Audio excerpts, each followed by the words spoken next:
Politik Indonesia selalu saja seru untuk dibicarakan. Terkadang polemiknya tak masuk nalar sehat kita sebagai rakyat. Inilah opini politik dengan harapan agar negeri kita selalu terawat. Partai Demokrat versi KLB ditolak, AHY dan SBY perlu minta maaf. Partai Demokrat nampaknya harus berbenah dari segala hal, termasuk melakukan fitnah kepada pemerintah. Partai Demokrat bukan partai anak bawang lagi. Partai Demokrat harus mengedepankan wajah politik yang dewasa tanpa embel-embel SBY. Selama 1 tahun periode Jokowi, Partai Demokrat memiliki orang yang paling tersakiti karena sejumlah pencapaian Jokowi. Jika terus-terusan melakukan hal tersebut, cepat atau lambat Partai Demokrat akan ditinggalkan pengikutnya. Saya sepakat dengan mengangkat AHY untuk mendorong peningkatan kepercayaan publik kembali meningkat. Apalagi di tahun-tahun mendatang, akan ada banyak milenial yang memilih dengan pertimbangan yang ada.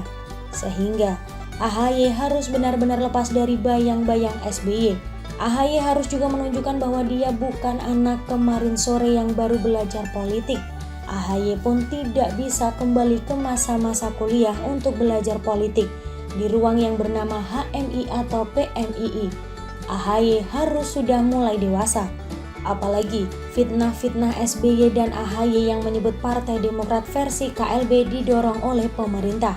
Dengan adanya KLB tersebut menunjukkan kerja-kerja politik Partai Demokrat sudah using dan sangat anarkis. Tentu saja SBY dan AHY harus melakukan klarifikasi kepada publik dan menunjukkan sikap kesatria. Hal lainnya yang AHY lakukan adalah harus fokus pada konsolidasi internal partai ke depannya. AHY, kata dia, harus menjaga soliditas Demokrat di forum musyawarah daerah dan musyawarah cabang agar tidak dimasuki oleh pihak-pihak dari kubu lawannya. Sehingga harus hati-hati dan perlu diantisipasi jika ada kekuatan yang hendak menyelundupkan sel-sel politiknya melalui musda atau muscap. AHY harus terus memperkuat soliditas basis massa dan kepengurusan Partai Demokrat di daerah-daerah. Hal itu bertujuan agar kejadian serupa tak terulang kembali di kemudian hari. Dengan adanya KLB, ini menunjukkan ada banyak barisan sakit hati yang pada akhirnya tidak terawat.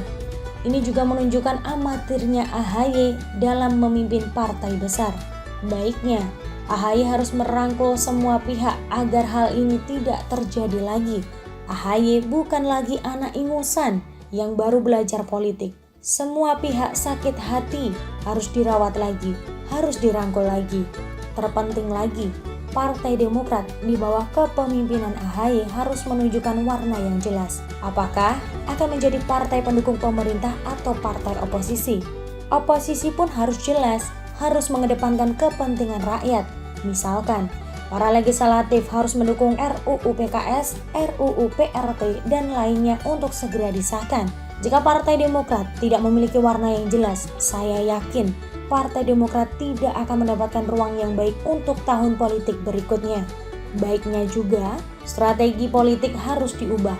Tidak bisa lagi mendorong AHY yang notabene anak SBY untuk menjadi presiden.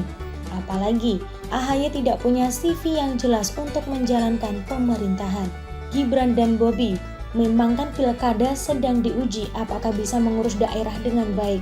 Sepertinya AHY perlu mencontoh Gibran dan Bobi yang memulai pertarungan politik mulai dari level yang paling bawah. Ingat, membangun kepercayaan masyarakat lebih penting, bukan membangun kepercayaan elit politik. Pemilihan presiden adalah kepercayaan masyarakat.